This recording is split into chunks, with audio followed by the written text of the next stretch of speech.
Mheshimiwa Dr. Mary Caroline Levira, jaji wa rufani na mwenyekiti wa baraza la uongozi la chuo cha uongozi wa mahakama Lushoto. Mheshimiwa Dr. Paul Faustin Kiwero, jaji wa rufani na mkuu wa chuo cha uongozi wa mahakama Lushoto. Mheshimiwa Gerson Mdemu, jaji wa rufani na mjumbe wa baraza la uongozi wa chuo. Mheshimiwa Dr. Lilian Mongera, jaji mfawidhi mahakama kuu kanda ya Moshi. Mheshimiwa Katrina Revokati Mteule, jaji mfawidhi mahakama kuu kanda ya Tanga. Ndugu Boni Bosco Gama, kaimu mkurugenzi msaidizi wa mafunzo mahakama ya Tanzania. Ndugu Joseph Usura, katibu tawala wa wilaya Lushoto na mwakilishi wa mkuu wa wilaya Lushoto. Ndugu Godwa Kichua, naibu mkuu wa chuo taaluma, tafiti na ushauri elekezi. Profesa Fadhia Masawi, naibu mkuu wa chuo mipango, fedha na utawala. Mheshimiwa Hudi Majidi Hudi, naibu msajili wa mahakama kuu kanda ya Tanga. Ndugu Jumaine Muna, mtendaji mahakama kuu kanda ya Tanga. Ndugu viongozi waandamizi wa chuo, viongozi mbalimbali wa serikali mliopo, wakuu wa taasisi mbalimbali mliopo, ndugu viongozi wa dini na madhehebu mbalimbali mliopo, ndugu wahadhiri na watumishi wote wa chuo cha uongozi wa mahakama Lushoto, ndugu jumuiya wa wahitimu wa IJA ambao wamehudhuria mahafali ya leo, wazazi, walezi, ndugu, marafiki, wahitimu wa leo, wanahabari, ndugu wananchi, mabibi na mabwana, habari za asubuhi. Tuna kila sababu, na mimi tena kwa niaba yenu nichukue fursa hii kumshukuru Mwenyezi Mungu kwa rehema na fadhili zake ambazo zimekuwa endelevu wakati wote, hata kutufikisha siku hii ambapo tunakutana kwa ajili ya hili tukio muhimu sana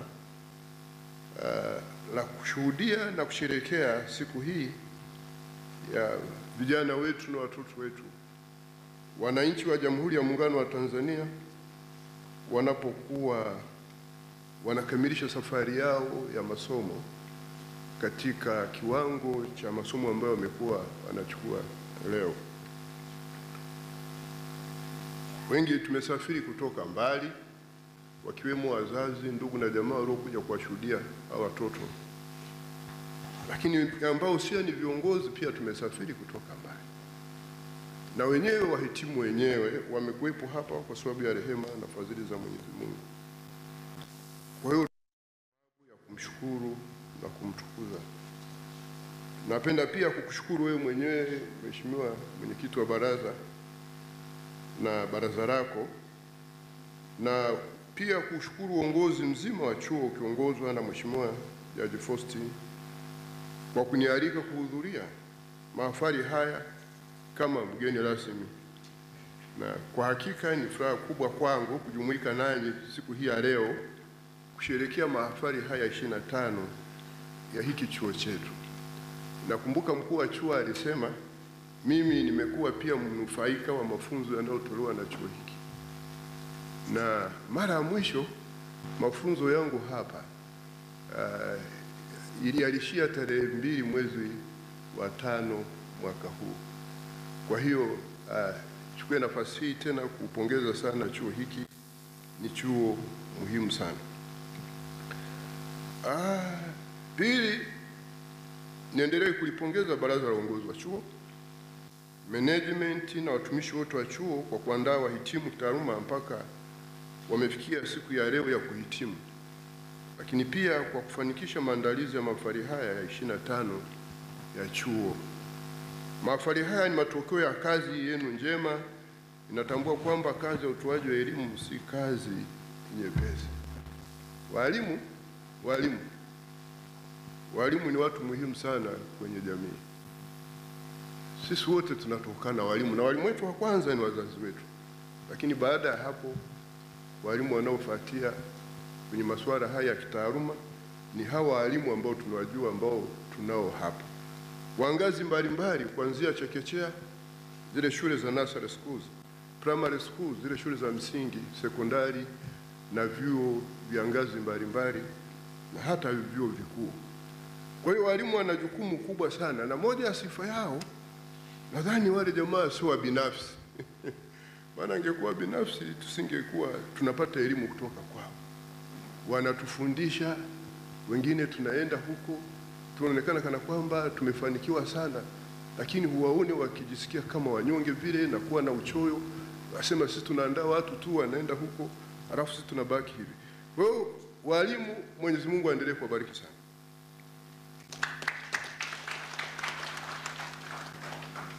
Na sisi ambao tumepitia shule mbalimbali kuanzia za msingi na mahema mbalimbali, tuna wajibu wa kuendelea kuwaenzi walimu wote wa kada zote na ngazi zote, sio wa chuo hiki cha Lushoto peke yake, walimu popote pale tunapopata fursa ya kwenda kusoma.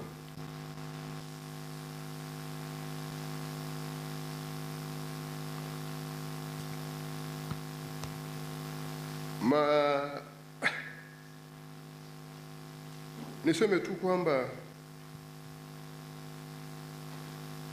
kazi hii ya walimu inahitaji juhudi na jitihada kubwa ili kuwapatia wanachuo maarifa na ujuzi unaostahili ili kuwajenga wanachuo kufikia kiwango cha weledi kinachohitajika katika soko la ajira, ikiwemo na kujiajiri wao wenyewe, na pia kuandaa katika safari yao ya masomo ya elimu ya juu zaidi.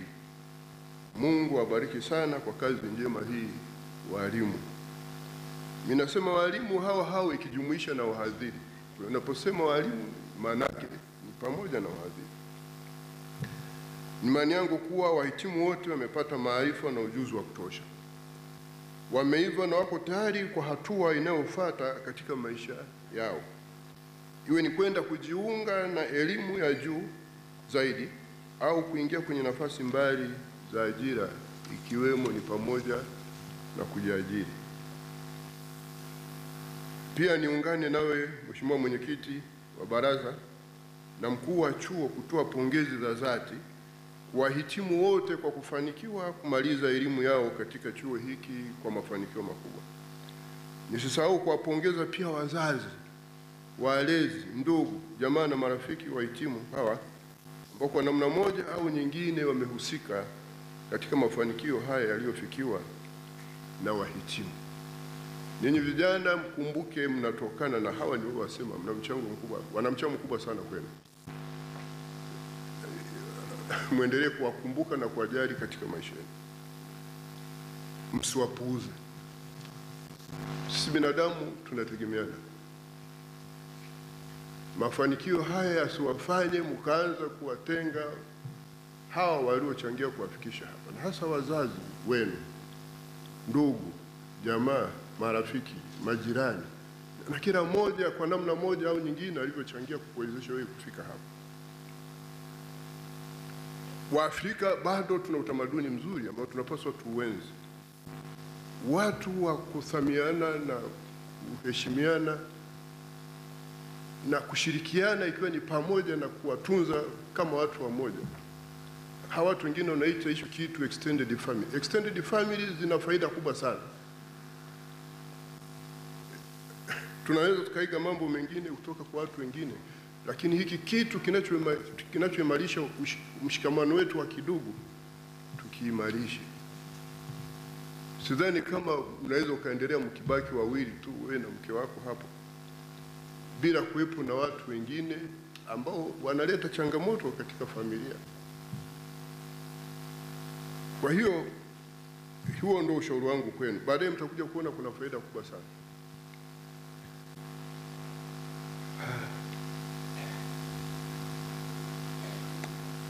Nimeona pia kwamba ninyi ambao mnaenda kuhitimu leo, kana kwamba kila mmoja wenu katika ukumbi huu anao uso wa furaha, na hiyo inathibitisha kwamba hakika leo ni siku ya furaha kwa kila mmoja wenu walioko hapo katika ukumbi huu, kutokana na tukio hili kubwa kwa wahitimu na kwa chuo.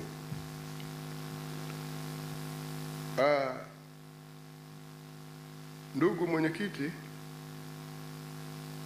kwa sifa ya chuo hiki Ni matumaini ya Watanzania kuwa pamoja na ujuzi wa kitaaluma waliopata hapa chuoni, wahitimu hawa wamejengewa vilivyo kwenye misingi maadili mema. Ninazo taarifa za uhakika kwamba ninyi wakati wote mmekuwa wanafunzi wema, mnaowajibika, watu wasiokuwa na vurugu, watu mnaojitambua, watu mnaoheshimu, na hata wakati wa mapumziko jioni mnatumia muda wenu kufanya mambo ya maana, sio uzururaji na mambo mengine yasiyofaa.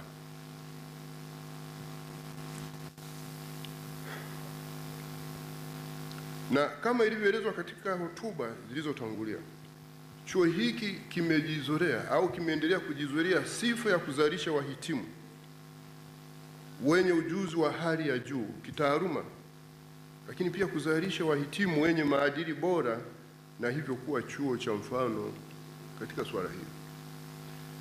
Na hata wanaoenda kusoma vyuo kama Law School of Tanzania, wanaokuwa wametoka hapa wakaenda vyuo vikuu wakisoma sheria, wanapoenda kusoma Law School of Tanzania,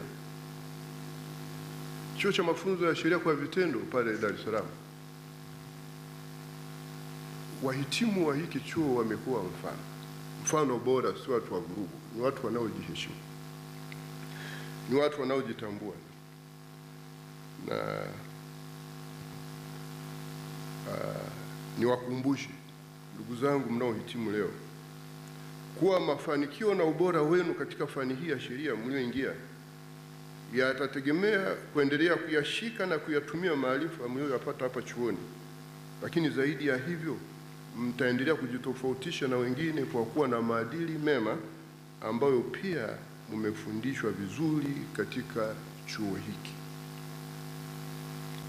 Na kwa sababu hiyo mnao wajibu wa kudumisha amani na udugu wa wananchi wa Jamhuri ya Muungano wa Tanzania kama inavyoelekezwa katika ibara ya 9 ya Katiba ya Jamhuri ya Muungano wa Tanzania. Ninyi hili mmeliishi hapa kwa vitendo. Kuwa vijana hakuwapi leseni ya kuwa watu ambao sio responsible katika jamii. Kuwa kijana kuna kufanya uwajibike zaidi, kwa sababu ya still energetic, mnazo nguvu, you think so much fast, mnafikiria haraka sana, mna sifa za kufanya mambo mema kwa bidii na ufanisi mkubwa kuliko sisi tuliokwisha kuwa watu wazima na wazee. Sifa hii mlioipata hapa, endeleeni kuidumisha.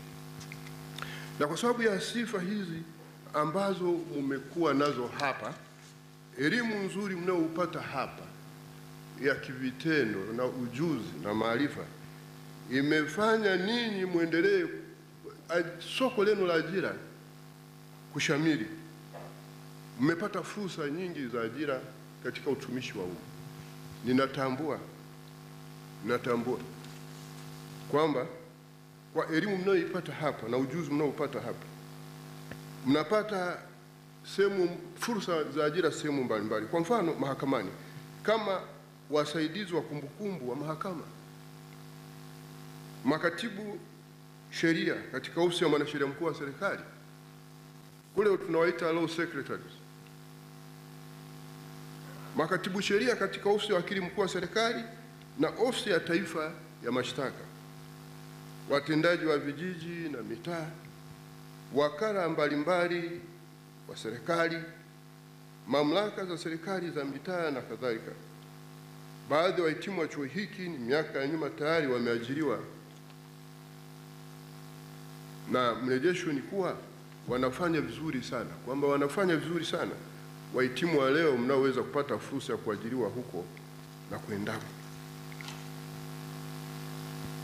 Ninawaasa mtumie elimu mlioipata katika chuo hiki kwa kusaidia jamii na kuleta mabadiliko chanya popote mtakapokuwa. Mabadiliko chanya ni yale yatakayoimarisha ustawi wa wananchi wa taifa hili. Hayo ndio mabadiliko chanya, na kufuata mila na desturi za wananchi wa taifa la Jamhuri ya Muungano wa Tanzania. mkitambua kwamba fani ya sheria mliochagua na ambao mmeisoma hata kwenye kiwango hicho cha stashahada na shahada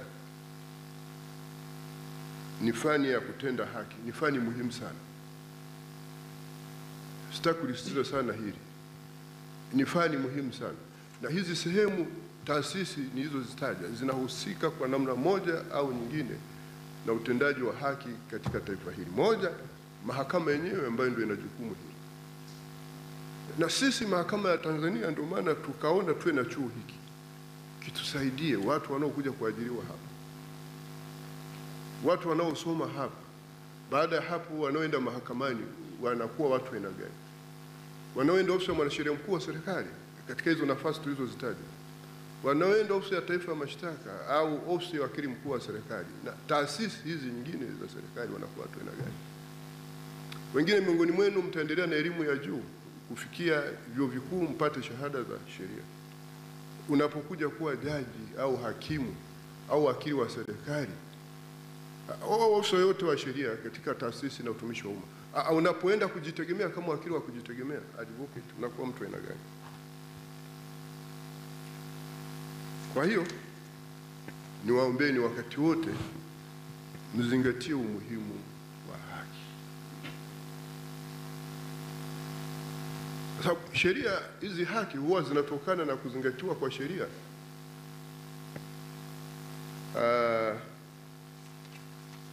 Niseme hivi, kwa sababu ya hizi fursa za ajira katika maeneo hayo ambayo nimeyataja na mengine ambayo siyataja, na kwa sifa zenu kama watu mliosoma sheria hata kwa kiwango hicho cha shahada na vyeti, certificates, niwakumbushe kwamba pamoja na mafunzo ya maadili mlioyapata,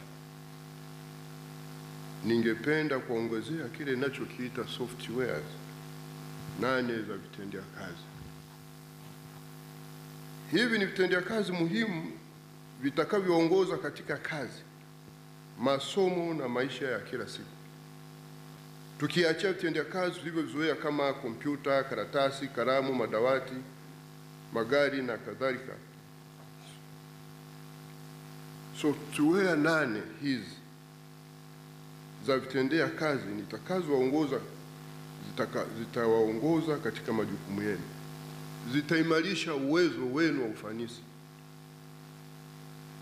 na zita software kwa sababu hizi ni kama mfumo wa ndani, internal operating system, unaoongoza namna mtu anavyofikiri, kufanya maamuzi na kutenda kila siku, kama ilivyo kwa kompyuta.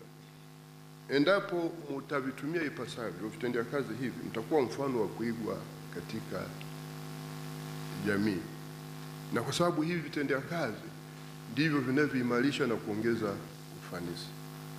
Na mtakumbuka kwamba katika Dira ya Taifa ya Maendeleo 2050, moja ya vipaumbele vya msingi ambacho ni kipaumbele cha 3, uwajibikaji katika utumishi wa umma.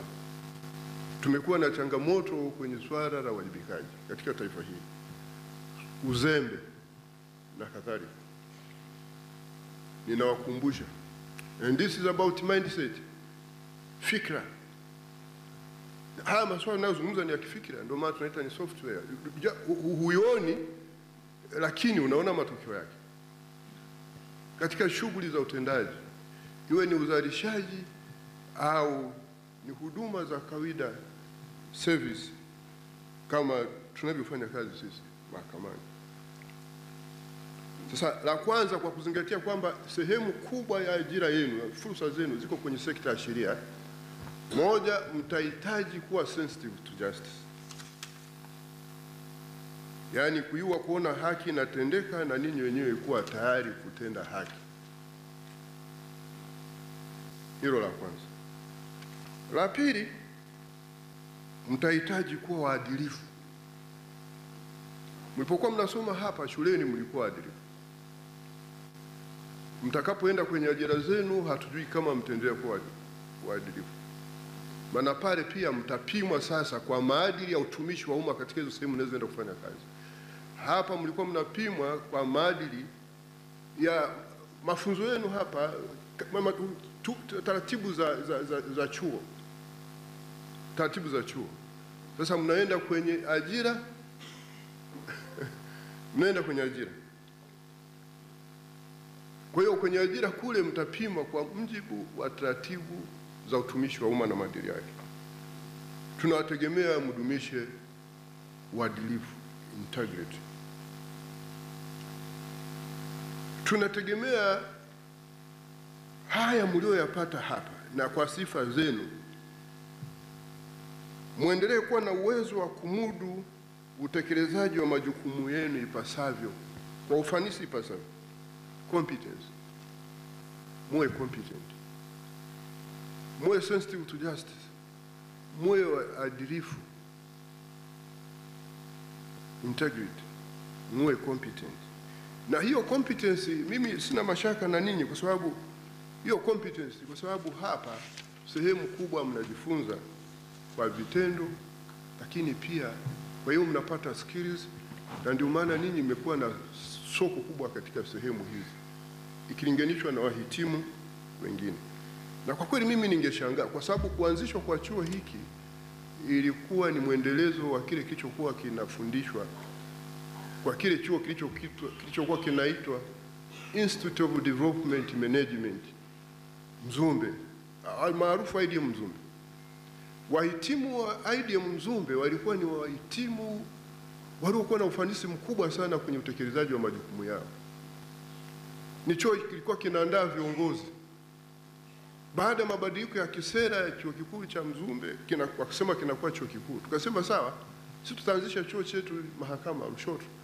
Mwendelezo wa mafunzo yaliyokuwa yanatolewa kama pale, kuandaa watu waliokuwa na hitimu Mzumbe walikuwa wanaenda kuwa mahakimu kama za mwanzo, wakati ule walikuwa na certificate. Wengine waliokuwa na hitimu kwa ngazi ya diploma walikuwa wanaenda kuwa mahakimu wa mahakama za wilaya. Sisi tume branch off, tukaanzisha hii Institute of Judicial Administration Lushoto, kuwa equip watu wetu na skills, tukiwaandaa kwenda kufanya kazi kwenye sekta ya sheria na hususani mahakama na sekta nyinginezo. Kwa hiyo mtahitaji kuwa wajibikaji pia, accountability.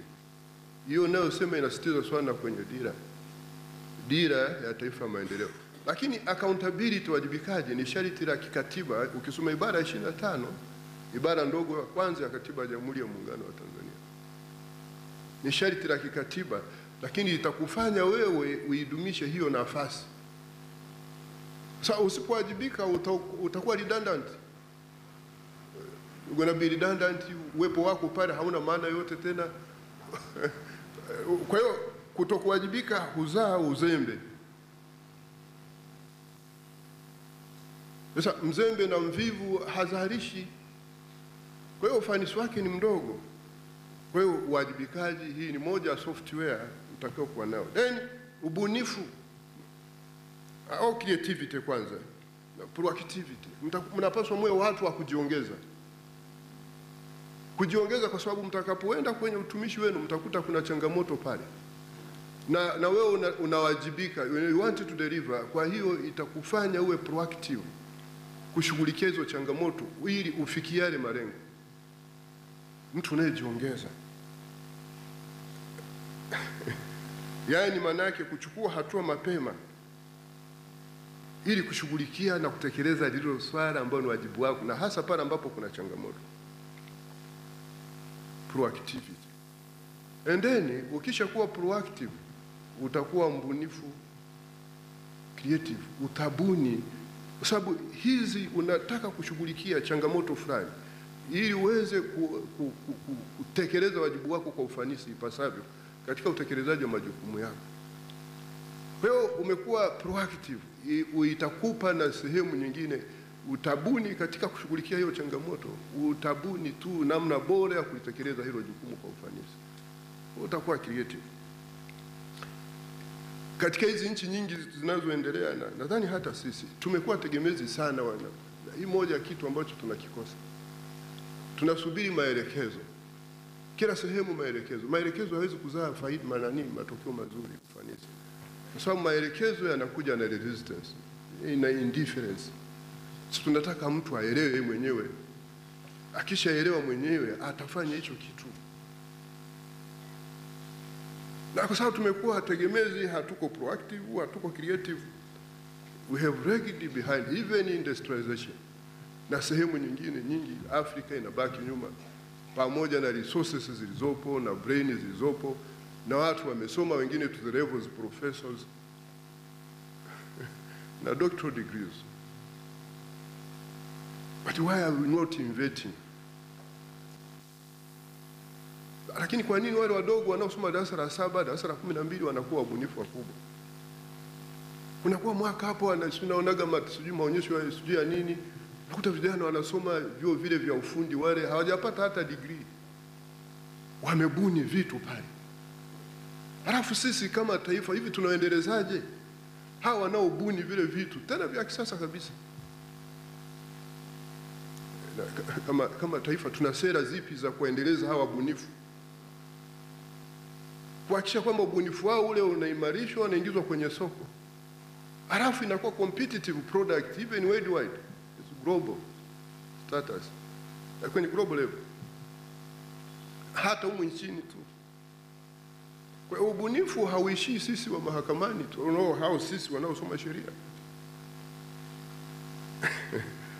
Na tusipokuwa bunifu na sisi wenyewe, na tutaendelea hata kutegemea foreign jurisprudence ya kuendesha mambo yetu. Watatuletea na mambo mengine, usema sijui ni mambo gani na nini, na sisi tutajiingiza huko. Nataka tu wabunifu. Na sheria zinazotungwa Tanzania hata kwenye sekta ya sheria hizi, wakati fulani zinatuelekeza tu wabunifu kutumia nani yetu. Kwa mfano ile sheria ya ardhi, the Land Act, inasema kwamba sisi to develop local jurisprudence kwenye land law. Have we been able to do so? Na faida yake ni nini? Kwa sababu sisi tenure system, land tenure system yetu ni tofauti ni ya kwao. Walio tuletea hizo land law na whatever.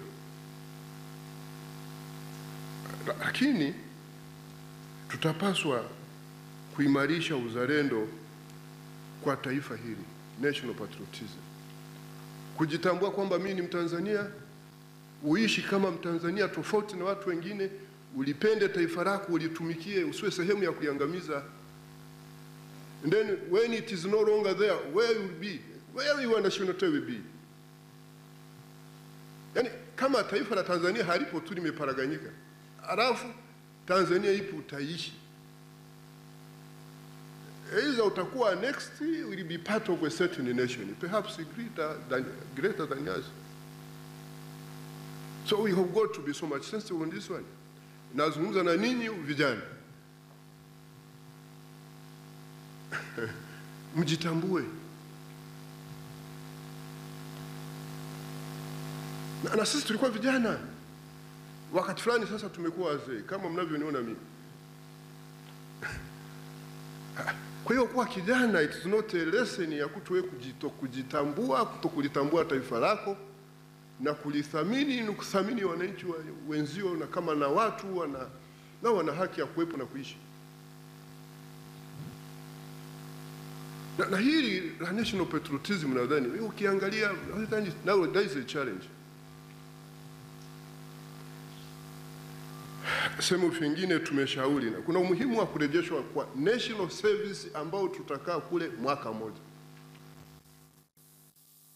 Akili yetu iwe nzuri,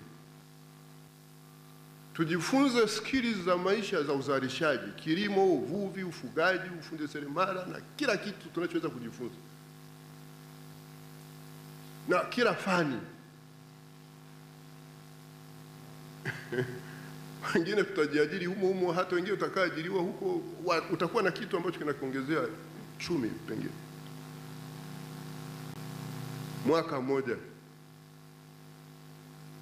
Wengine tulienda jeshini mwaka mmoja. Miezi mitatu ile unajifunza mafunzo ya kijeshi. Miezi 9 inayobaki ni uzalishaji, you get skills.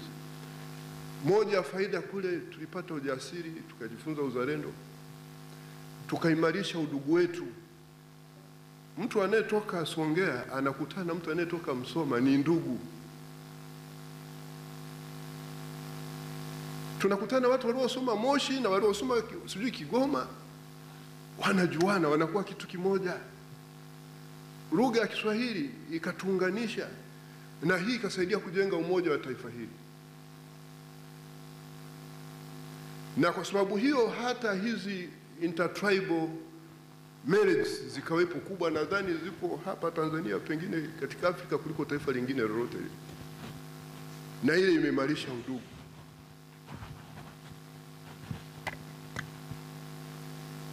Kwa hivyo ninapozungumza na ninyi kwenye jamii hii ya wasomi, ninyi mnaohitimu na wengine wahadhiri wenu hapa wasomi wakubwa sana, na wengine majaji wako hapa na wazazi, gonna consider this. Ni wapi tulipokosea? Kwa hiyo huo ndio ushauri wangu.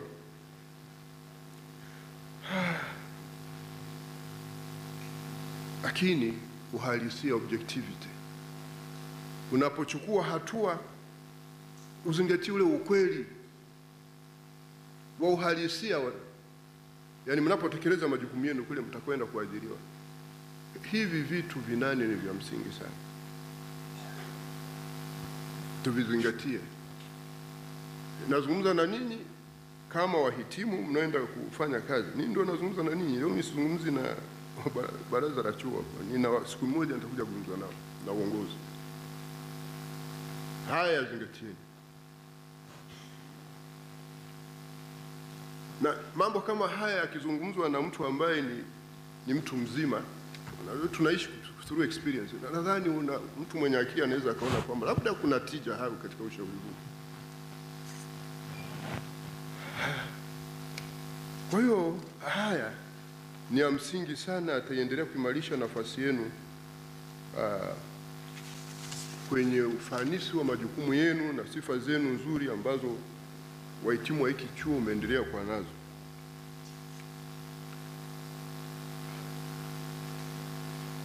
Mheshimiwa Mwenyekiti, jambo lingine ambalo muhimu ambalo ningependa kuwahusia wahitimu ni kujibidisha kuendana na mabadiliko ya kiteknolojia yanayoendelea katika zama hizi za mapinduzi ya aina ya viwanda.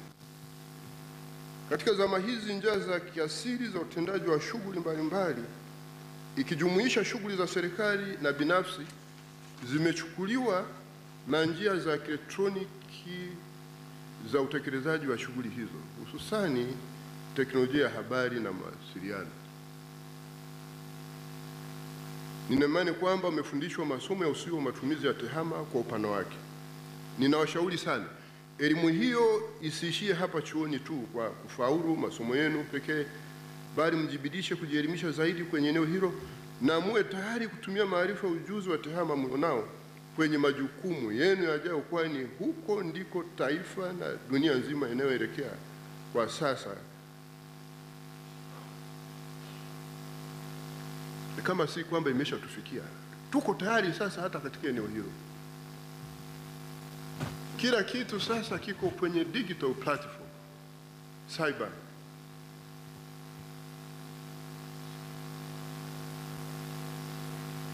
Yuko kwenye cyber space.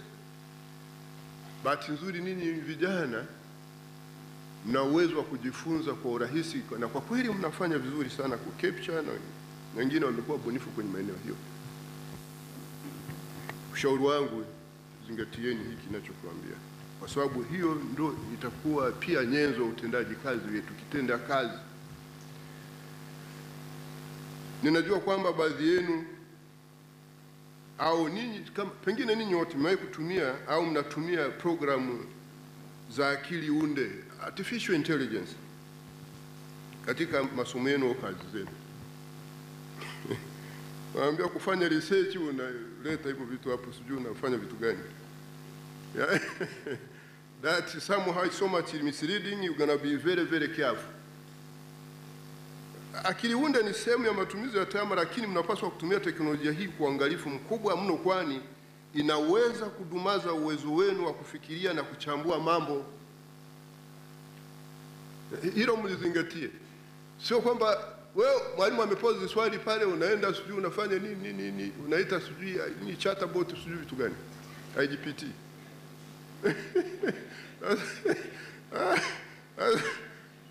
Kwa hiyo ninavyoona mnafurahi, najua kabisa kwamba kumbe ninyi mmekuwa watumiaji wa hicho kitu. So my humble advice, vijana wangu, ni hivi: tumieni kwa uangalifu sana, vinginevyo mtakuwa tegemezi. Tunachowasifia hapa hakitakuwepo tena, kwa sababu hii itaua uwezo wenu wa ubunifu na creativity na proactivity na creativity. And then there is no soul down there. Wewe kama ulivyo una soul, unafanya maamuzi kuwa conscious. Ndio maana unaweza kuwa sensitive to justice. Hiyo akili unde yako haina sensitivity to justice. Na sisi wengine ambao tuna haya mambo mengine tunajua sana, leo sio sehemu yake, lakini nikiwa na watu wazima nitawaambia what is behind all these things, the so called artificial intelligence. But mind you, binadamu kama hivyo una ile divinity ndani yako, kwa sababu you are so much connected to the Lord. Wanaosoma kitabu kinachoitwa kitabu cha Mwanzo, imeandikwa pale, Mwenyezi Mungu akasema na tumfanye mtu kwa mfano wetu, akatawale samaki na kwa sura yetu, kwa mfano wetu na sura yetu, akatawale samaki wa baharini, ndege wa angani, wanyama nchi kavu, kila kitambaacho na nchi yote. Mungu akaumba mtu mke na mwanamke, akawabarikia, akasema zaeni mkaongezeke, mkaijaze nchi, mkatawale samaki wa baharini, ndege wa angani, wanyama nchi kavu na kila kitambaacho. Na katika kitabu hicho sura ya 2 mstari wa 7, mwanadamu Mwenyezi Mungu anamfinyanga mwanadamu kutoka kwenye udongo, anampumzia pumzi ya uhai, anakuwa nafsi hai. So that divinity, uhai tulionao ni ile na Mungu ndo anao. Sasa ukishaondoa huo, unaondoa hiyo soul, and then unabaki kuwa hollow, hujali tena wengine. Na mimi ninavyoamini, kwangu mimi ninavyoamini, we become so much powerful, ndio going to continue to be powerful so long as we are connected to the divine. So hiyo source ya hiyo ulichonacho, once it is no longer there, you are done. Utabaki na artificial intelligence yako, lakini you're going to be very very weak.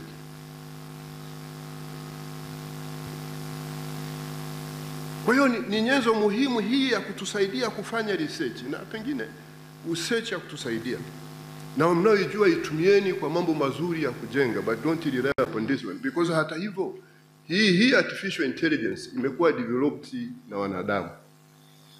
Yani wewe mwanadamu na akili kuliko hiyo. Sasa kama utataka kuitegemea hiyo, basi utaishia tu hapo. Kwa hiyo akili unde ina manufaa ikitumika vizuri kusaidia njia za asili za kujifunza na kutafakari, na sio kuondoa njia hizo za asili, na badala yake kutegemea akili unde kupita kiasi, ambayo itadumaza ukuaji wa maarifa na ujuzi wa mtumiaji. Kwa msingi huo, ni rai yangu na nawashauri kwamba akili unde itumike kwa uangalifu, kwa maana ya kusaidia fikira zenu na kusaidia kujifunza, na sio kuchukua nafasi ya matumizi ya akili zenu.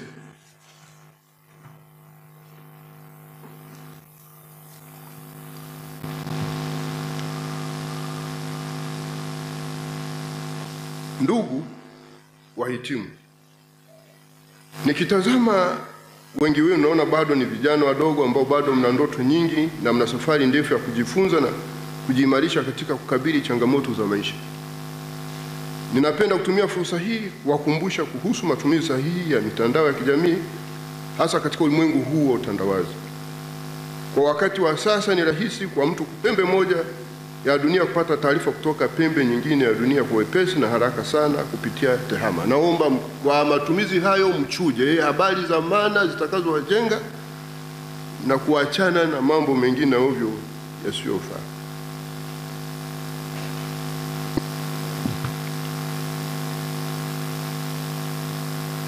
Ninawashauri sana wahitimu mtumie tehama na mitandao ya kijamii kwa masuala yenye tija kwenu na kwa taifa kwa ujumla.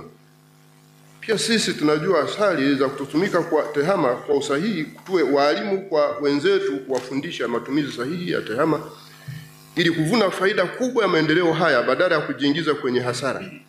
Tutambue kuwa wakati sisi tunapata madhara kutokana na matumizi mabaya ya mitandao, wenzetu wanapata faida kupita kiasi au kupitia sisi. Hivyo tujifunze kutafakari kabla ya kutenda. Na mimi hapa nahimiza mila na desturi za wananchi wa Jamhuri ya Muungano wa Tanzania. Tunapata bahati ya kula viapo, pamoja na mengine kwenye vile viapo huwa tunaambiwa utakuwa mwaminifu kwa jamhuri, utakuwa mwaminifu kwa Jamhuri ya Muungano wa Tanzania, na utafanya kazi kwa kuzingatia katiba na sheria, mila na desturi za Jamhuri ya Muungano wa Tanzania. Kwa hivyo mnavyotumia hata hii mitandao, kumbukeni kwamba hata kama mjara viapo, lakini kule kuzingatia mila na desturi za Jamhuri ya Muungano wa Tanzania ni muhimu.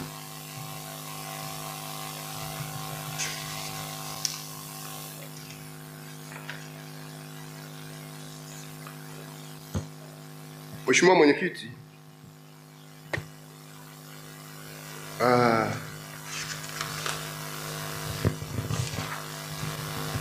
labda niseme hili kwa nature. Nilikuwa naangalia majina, ile orodha ya majina hiyo, nikaona japokuwa majina kwa Tanzania ni sometimes ni misleading. Unaweza kukuta mtu ana jina hili ukadhani ni wa dini hii, kumbe sio. Lakini ni waasi niseme hivi. Lakini sina shaka kwamba hapa mpo watu aina hiyo. Lakini hata wale wanaofuata dini za asili kama mimi, hii pia nataka kusema inawahusu. Kwamba ninawashauri wahitimu wa leo, pamoja na mambo mengine mengi, msimwache Mwenyezi Mungu katika maisha yenu, kwani ndiye atakayewafungulia milango ya neema na mafanikio, pia kuwaongoza pale mnapokutana changamoto mbalimbali za kimaisha au kitaaluma. Sikuambiwa pengine walimu wenu hawajui kama kati yenu hapa hakuna mtu kuna mtu ambaye hana dini, ambaye ni atheist. Lakini wote tunatambua uwepo wa Mwenyezi Mungu. Ninawashauri mwe watu wa ibada na kushika neno la Mungu, kwani hilo litawasaidia kuwa na maarifa zaidi na maadili mema, na hivyo kupata mafanikio katika kazi zenu au katika masomo yenu ya elimu ya juu, kila mmoja kwa dini yake. Nitarejea tu kwa uchache maandiko matakatifu katika Biblia na Qur'ani yanayozungumzia umuhimu wa kumcha Mungu, kuwa na hofu ya Mungu katika maisha yetu ya kila siku. Katika kitabu cha Methali sura ya 1 mstari wa 7 kwenye Biblia, Mfalme Sulemani anaandika hivi, na huyu alikuwa ni mfalme: kumcha Bwana ni chanzo cha maarifa, bali wapumbavu hudharau hekima na adabu. Kwa hiyo kama tutabidi tuendelee kufanikiwa katika maisha yetu, itabidi tuwe na hofu ya Mwenyezi Mungu. Mwenyezi Mungu anasema uishije na wenzako.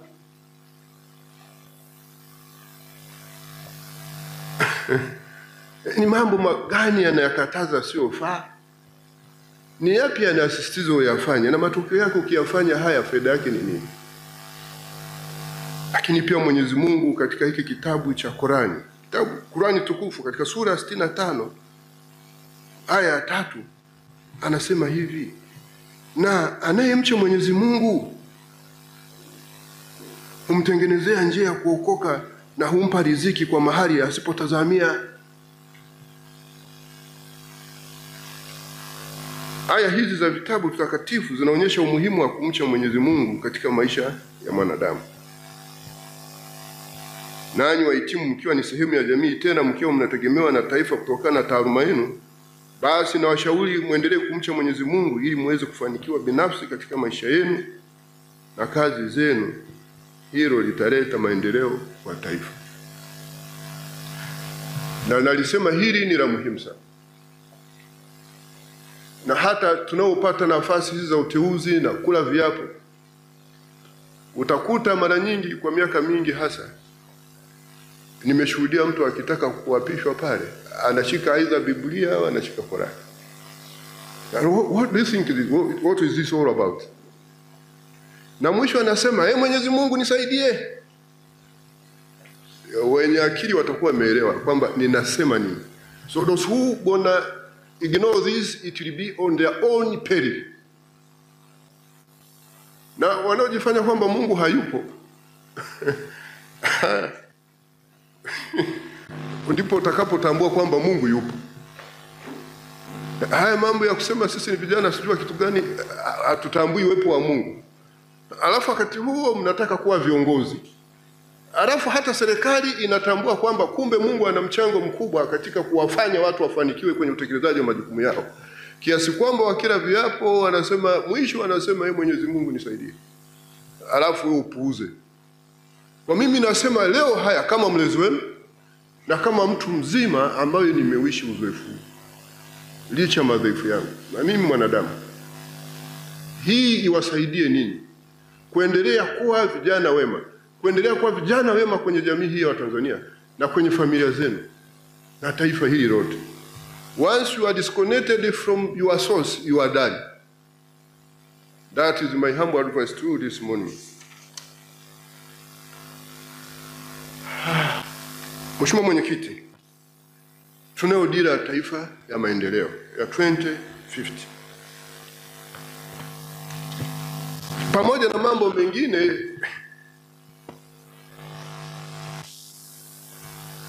dira hii ina nguzo za maendeleo zimetajwa mule ndani. Na nguzo ya pili inahusu uwezo wa watu na maendeleo ya jamii, ambapo moja ya maeneo ya kipaumbele katika nguzo hili ni jamii iliyoelimika, yenye ujuzi na inayopenda kujifunza. Ndio hayo nilikuwa nazungumza juu ya proactivity na creativity. Kusudi uje uwe mbunifu, hiki kinasitiwa katika hiyo dira. Kipaumbele hiki kimejikita kwenye umuhimu wa kuendelea kuimarisha na kufundishia sambamba na ongezeko la idadi ya wanafunzi katika taasisi za elimu. Aidha, dira inaelekeza kuwa ni muhimu kuendelea kuboresha mfumo wa elimu na mafunzo nchini ili kuendana na mabadiliko ya wakati, ili kuandaa wahitimu kukabiliana na ushindani katika dunia inayobadilika kwa kasi. Chuo hiki cha kwetu kinapaswa kuzingatia kikamilifu maelekezo hayo ya dira ya taifa ya maendeleo ili kuwezesha taifa kufikia malengo ya dira hiyo ifikapo mwaka 2050.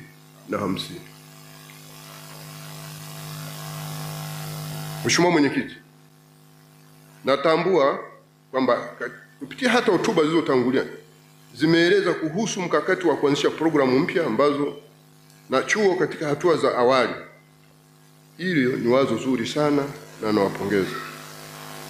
Na washauri kwamba wakati mnaendelea kutekeleza mkakati huo, mzingatie pia malengo ya uanzishwaji wa chuo hiki ili msitoke nje ya malengo hayo, bali mzidi kuyatekeleza kwa upana zaidi na kwa kuwafikia walengwa wengi zaidi.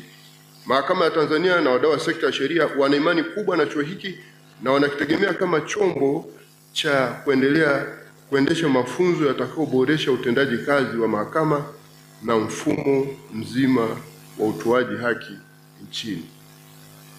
Na kwa sababu hiyo, tujiepushe na mafunzo kutoka katika foreign jurisdictions ambazo watatuletea foreign jurisprudence isiyoendana na mahitaji yetu kuhusu ustawi wa wananchi, mahitaji yetu muhimu kuhusu ustawi wa wananchi, mila na desturi za wananchi wa Tanzania, kwa sababu tu ya ufadhili.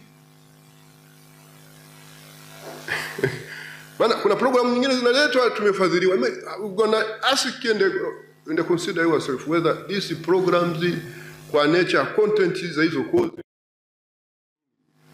hizi ni kwa kiasi gani zitaimarisha ustawi wa wananchi wa Tanzania. Hivi haya mambo yana maana gani kwetu sisi? Kwa sababu hata ibara ya katiba ya Jamhuri ya Muungano wa Tanzania, ibara 107 kifungu B inasema sisi majaji au mahakama tutakuwa huru tunapotekeleza majukumu yetu, ila tu tutalazimika kuzingatia masharti ya katiba yetu na sheria za nchi yetu. Hayo mengine tunajua hizo foreign jurisprudence ni persuasive, lakini when you are making decisions, but going to the level of teaching it kuwa sehemu ya jurisprudence yetu, I think is going far away from where we could have been belonging and what could have been our direction. So this is my humble advice to the council. Gonna consider it accordingly. Na Mheshimiwa Mwenyekiti, kwa kutambua hili la mambo ya dijitali, nilichosema, Mahakama ya Tanzania endelea kutumia mifumo mbalimbali ya kidijitali katika kama sehemu ya mkakati wa kuboresha upatikanaji wa haki, kuongeza ufanisi na kuharakisha mwenendo wa mashauri. Mifumo hii inahitaji watumiaji wenye ujuzi wa kutosha ili iweze kufanya kazi kwa ufanisi uliokusudiwa. Ni wakati mwafaka kwa chuo kuandaa kozi mahususi, yani tailored course, kwa ajili ya kuwajengea wanafunzi na watumishi ujuzi wa matumizi sahihi ya mifumo ya kidijitali. Kozi hizi zitawaandaa wataalamu watakaohitajika kuendesha mifumo ya kisasa katika ngazi zote za mahakama, hivyo kuhakikisha mfumo unatumika kikamilifu na kwa tija. Tukiwajengea uwezo wa watumishi kuhusiana na matumizi ya mifumo hii, itawaondolea hofu ya kwamba mifumo hii imekuja kuchukua nafasi za ajira zao, badala ya kuona kwamba mifumo hii imekuja kwa ajili ya kurahisisha kazi yetu. Na mimi nichukue nafasi hii kuondoa hofu kwamba mifumo hii ni nyenzo tu ya kusaidia kuboresha na kuimarisha ufanisi wa utendaji kazi wetu. Haziji kuchukua nafasi ya mtumishi yoyote wa mahakama. Tutaendelea kwa mfano kuwa nao makarani wa mahakama wanaitwa wasaidizi wa tunza kumbukumbu. Sisi tulizoea kuita makarani wa mahakama, whatever name basi, lakini wataendelea kuwepo na masekretari wataendelea kuwepo. Na mmemsikia rais akizungumza pia kwamba katika ilani yao ile walisema watazalisha ajira milioni 8. Na hivi tunavyozungumza nafasi za kazi zinatangazwa, na mahakama nayo tumetangaza nafasi za kazi. Taifa linasisitiza uzalishaji wa ajira. Sisi tutaendelea na sisi kuwa sehemu ya kuimarisha ajira zilizoko na kuzalisha zaidi. Kwa hiyo msiwe na hofu kwamba hii mifumo inakuja kuchukua nafasi zetu. Hapana. Mafaili haya yatawekwa kwenye mtandao. Haya mafaili hayo tunayotumia kila siku, zile process systems na process zilizopo kwenye mahakama sasa, badala ya kuzifanya hivi, zitahamia kwenye digital platform. So will be there. Karani atakuwepo, jaji na hakimu atakuwepo, hata secretary atakuwepo, na watu wote wanaohusika watakuwepo.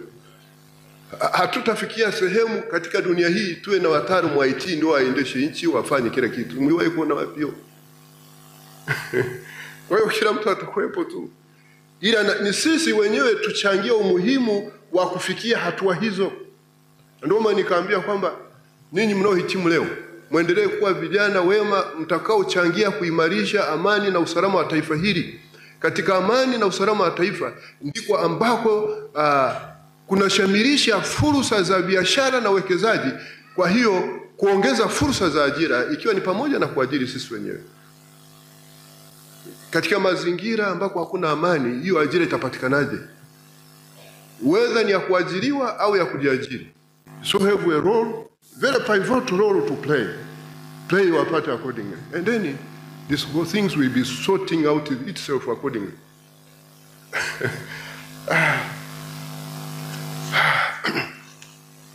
Niwakumbushe tu hapa, juzi tarehe 26 mwezi huu,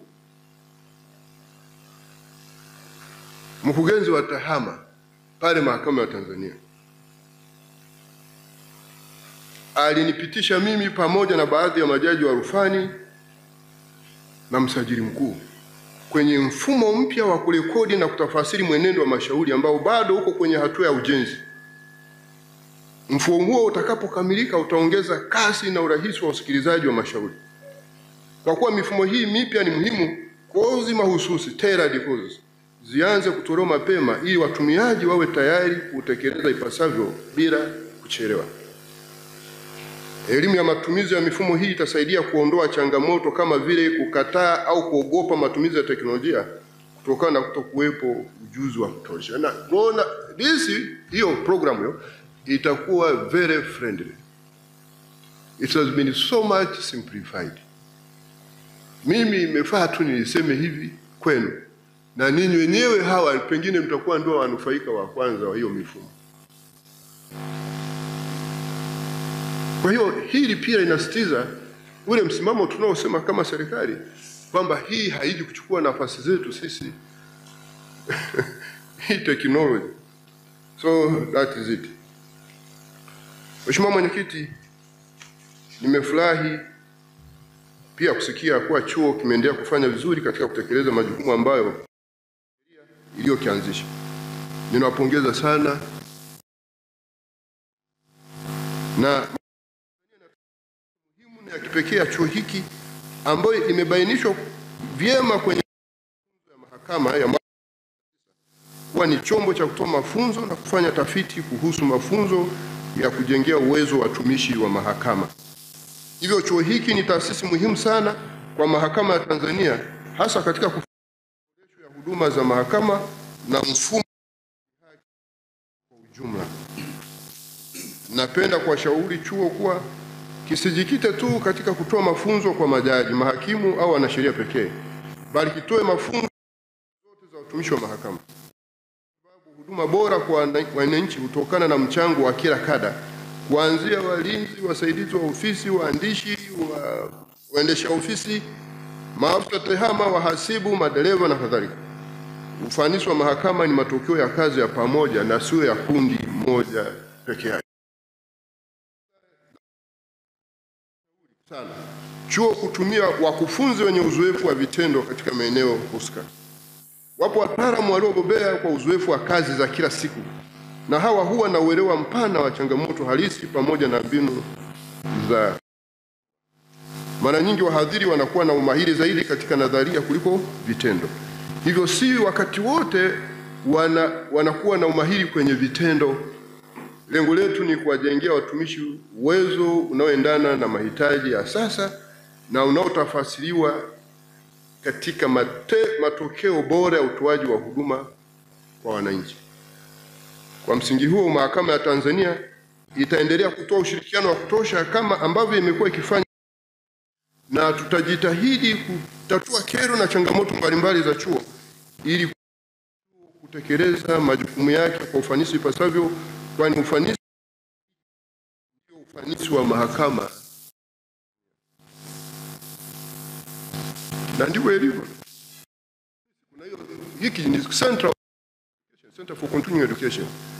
Ndio maana tunakuja hapa tuna train mahakimu wanakuja, na sasa na watumishi wengine ambao pia tunahimiza wawe trained hapa.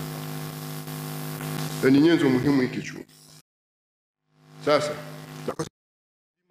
kujikita zaidi kwenye vitendo sambamba na kutoa mafunzo ya kuwajengea uwezo wa watumishi wa mahakama, ni wakati muhimu sasa chuo kuhakikisha kuwa elimu wanayoipata wanafunzi inakuwa ya vitendo zaidi kuliko nadharia peke yake. Katika kutekeleza mpango huu wa kuwapatia wanafunzi elimu ya vitendo, ninawashauri kutumia rasilimali zilizopo na chuo. Chuo kitaendelea kuandaa utaratibu wa kuwapelekea wanafunzi kufanya mafunzo ya vitendo katika mahakama ya wilaya Lushoto na mahakama ya Mwanzo Dochi ambazo ziko karibu na chuo, ili kupata fursa ya kujifunza moja kwa moja kuhusu uendeshaji wa shughuli za kimahakama. Hata hivyo, ninatambua changamoto zilizopo kwa sasa katika mahakama hizi.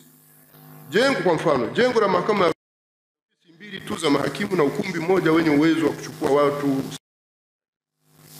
Vyo hivyo mahakama ya Mwanzo Dochi na ofisi mbili na ukumbi mmoja wenye uwezo wa kuchukua watu wasiozidi 50. Miundo hii kwa hali ilivyo haina idadi kubwa wanafunzi wa hija ambao hufikia takriban 800 kwa mwaka. Hivyo basi, ninapenda kuwashauri umuhimu wa kuharakisha ujenzi wa jengo jipya la mahakama ya Lushoto. Napenda kusisitiza, na sisi tunahusika sasa kule, maana ndio tunaojenga ujenzi wa jengo jipya la mahakama ya wilaya Lushoto. Nimejulishwa mkandarasi tayari amesaini mkataba na ujenzi unatarajiwa kuanza mwezi Disemba mwaka huu.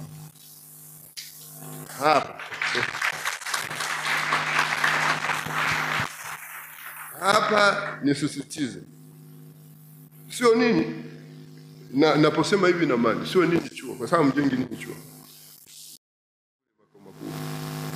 Nisisitize ujenzi wa kumbi za mahakama uzingatie uhitaji mkubwa wa wanafunzi wa chuo hiki.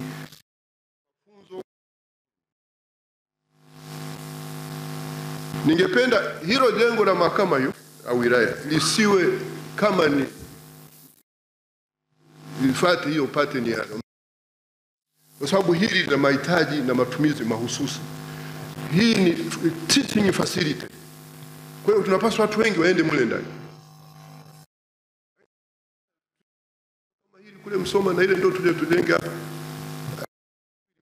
the target.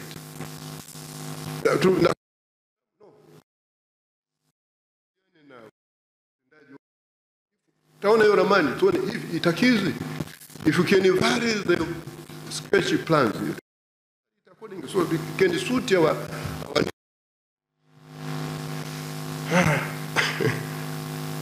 kwa hivi na hili jengo litakapokuwa limekamilika litaongeza kwa kiasi kubwa uwezo wa kuwahudumia wanafunzi wanaofanya mafunzo kwa vitendo na zaidi ubora wa mafunzo hayo. Lakini wakati haya yakiendelea, kuna utaratibu gani kuhusu hao wanafunzi kupata mafunzo kwenye mahakama kuu zilizo karibu kama Tanga? Ushauri wangu ni kwamba tuwe na study tu Tanga kwa ajili ya hawa wanafunzi kujifunza jinsi mahakama kuu inavyofanya kazi.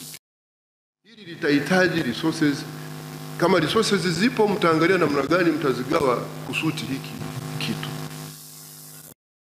Kama kwa mfano tukiwa na basi, nitazungumza na mtendaji mkuu, tukiwa na basi la kubeba wanafunzi linawapeleka, wanaangalia Tanga ni karibu hapo, wanarudi hapa, lakini mpate na nafasi ya kwenda kule.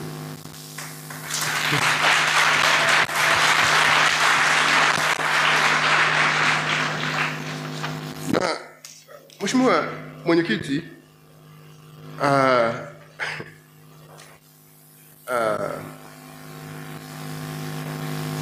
nitumie fursa hii hata napoenda kumaliza ushauri wangu leo kwa wahitimu na chuo cha uongozi wa mahakama Lushoto, washauri wahitimu kuendelea kuwa mabalozi wazuri wa na kutokisahau chuo hiki popote pale mtakapokuwa na katika chochote.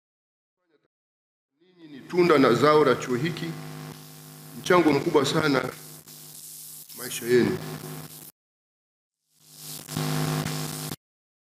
Fadhila zenu kwa chuo hiki ni kwa ninyi kutumia elimu na ujuzi mliopata hapa kwa ufanisi ipasavyo, kwa uadilifu, kwa bidii na uwajibikaji, nidhamu ya kweli, kuwa na jamii wema na kuitumikia jamii ya Kitanzania kwa ufanisi ipasavyo. Natambua pia kwamba zipo namna mbalimbali za kurudisha sehemu ya mafanikio yenu kwa chuo hiki, kama ambavyo jumuiya wa wahitimu wa chuo hiki Ija Alumini imekuwa inafanya mara kwa mara.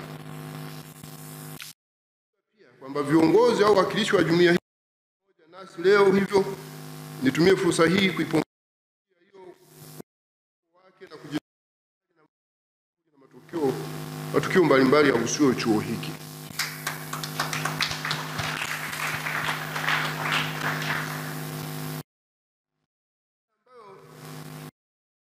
Baraza wamenishirikisha hapa kwenye hotuba zao ni ya kweli.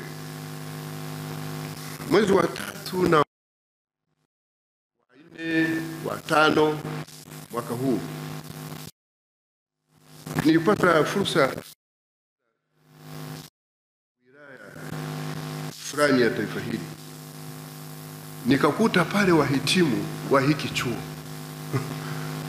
wengine ni makatibu tawala, wengine ni wakurugenzi wa halmashauri za wilaya, wengine sijui ni mahakimu. So ninyi ambao leo ndio pamoja wanaowakilishwa na wale au viongozi wa waumini hiyo, mnaendelea kuwa na mchango mkubwa katika hili. Kwa hiyo mko sehemu mbalimbali. Hili tembelea wilaya moja tu. Sasa ningeenda wilaya nyingine nyingi. Na kwa mfano, nikienda pale mahakama ya Tanzania yenyewe, nikienda ofisi ya taifa ya mashtaka, ofisi ya mwanasheria mkuu wa serikali, ofisi ya wakili mkuu wa serikali na taasisi nyinginezo za serikali, nitakuta watu wengi. Sasa msisahau huku, kama kuna jambo la kuwasaidia wenzenu wanaoendelea hapo, wasaidieni.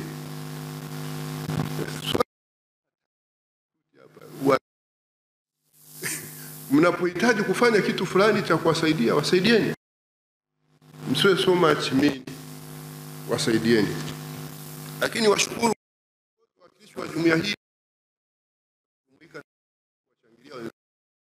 nanyi Mwenyezi Mungu. Na mwisho, Mheshimiwa Mwenyekiti, baada ya kusema hayo, niwatakie mahafali njema, na kwa mara nyingine ni kushukuru wewe baraza la uongozi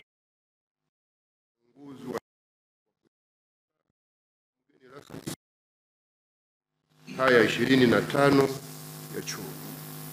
Mwenyezi Mungu aendelee kuwabariki sana jumuiya ya chuo cha uongozi wa mahakama Lushoto, wahitimu na wazazi, ndugu na jamaa na kila mtu katika maisha yenu, katika za kila siku. Mungu ibariki Tanzania. Mungu ibariki chuo cha uongozi wa mahakama Lushoto. Asanteni sana kwa kunisikiliza.